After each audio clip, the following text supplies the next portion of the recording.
Bienvenue sur ma chaîne YouTube, mon kit Punch Needle pour des tutoriels sur le Punch Needle. Je m'appelle Annie Morel et aujourd'hui, nous verrons comment faire le point velours.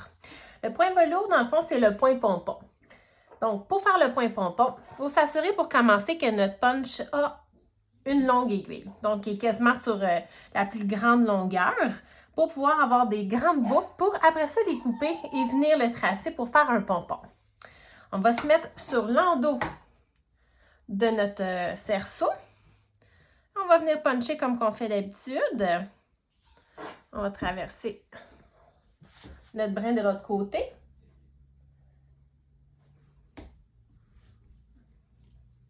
Donc, on punch toute notre surface.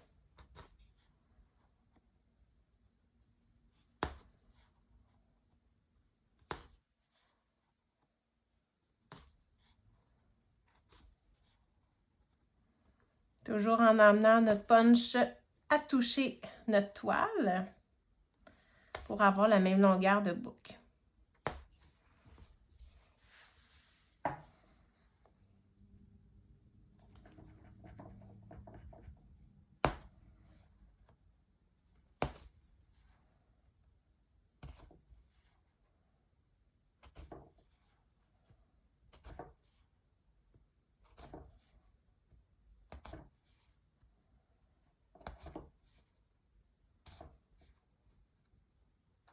Donc là, j'ai un petit peu de misère à puncher parce que ma toile n'est pas assez serrée. Donc, je vais essayer de venir la serrer légèrement. Et voilà.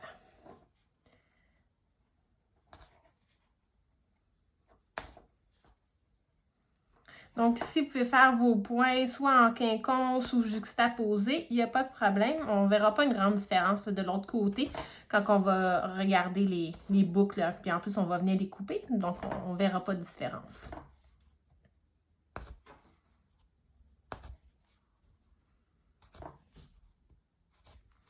Vous s'assurez de bien couvrir la surface, pas avoir trop d'espace blanc, parce que dans le fond, plus que la densité du point va être serrée, plus que notre pompon va avoir une belle densité.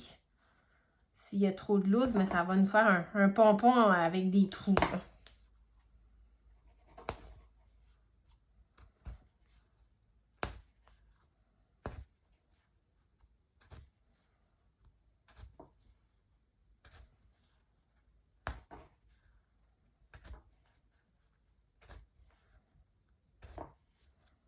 Donc là, sur l'envers, je me trouve à faire le point plat régulier.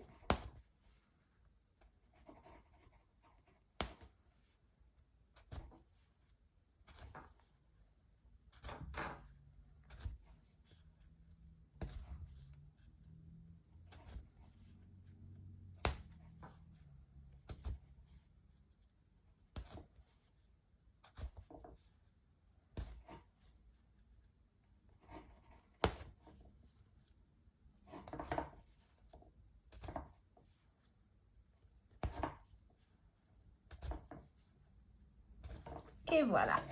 Donc, je vais venir couper de l'autre côté ma laine. Je peux la couper à la même hauteur que les autres. Là. Donc, je me trouve à avoir fait les points bouclettes.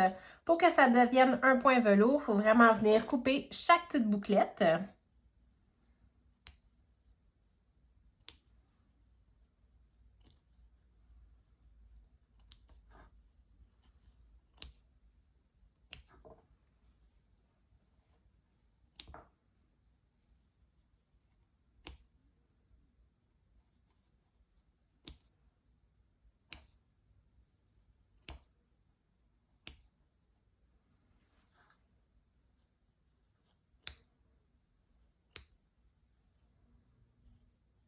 Donc, je peux tasser un petit peu pour voir là, si j'en oublie.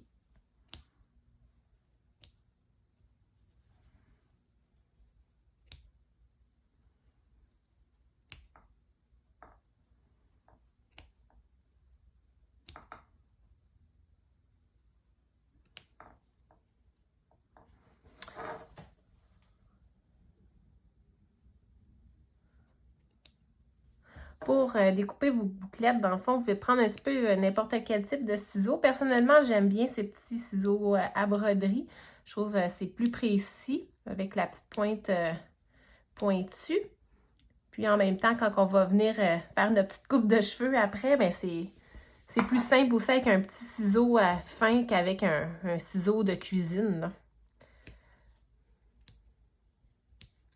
Si jamais vous voulez, j'en ai sur ma boutique là, de ces ciseaux-là. Voilà, j'ai fait toutes mes petites boucles. Donc, pour commencer, pour pouvoir avoir une belle boule, on va venir tailler tout à la même hauteur pour égaliser.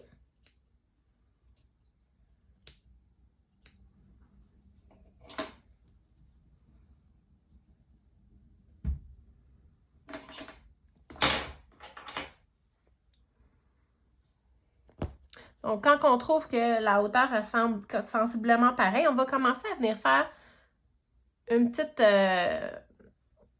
pente dans le fond, là. On va venir couper les bords.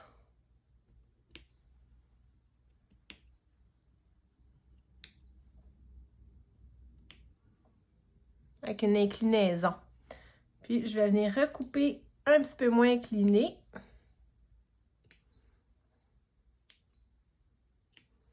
Dans le fond, je me trouve à faire un angle là, comme une sphère.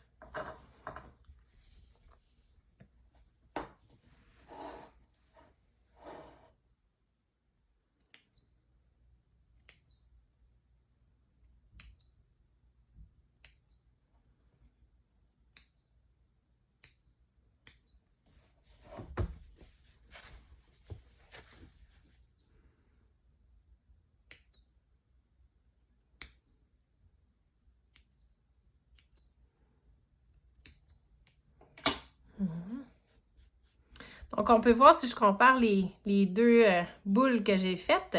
Il y en a une qui ici, j'avais les points vraiment, j'avais mis le maximum de hauteur pour pouvoir faire mes boucles. Donc, ça fait que mon pompon, il est beaucoup plus haut que celui de côté. Fait que ça dépend de l'effet que vous voulez aller chercher pour votre design. Si jamais ça vous tente de tester le point velours, j'ai mon kit de marguerite là, qui utilise le point velours pour venir faire les pétales de la fleur. Et voilà, donc là, vous continuez votre taille jusqu'à temps que vous obtenez vraiment la forme que vous voulez avoir. Vous y allez doucement, vaut mieux se reprendre que couper trop court puis que finalement, on ne peut plus le changer. Hein? Quand c'est coupé, c'est coupé.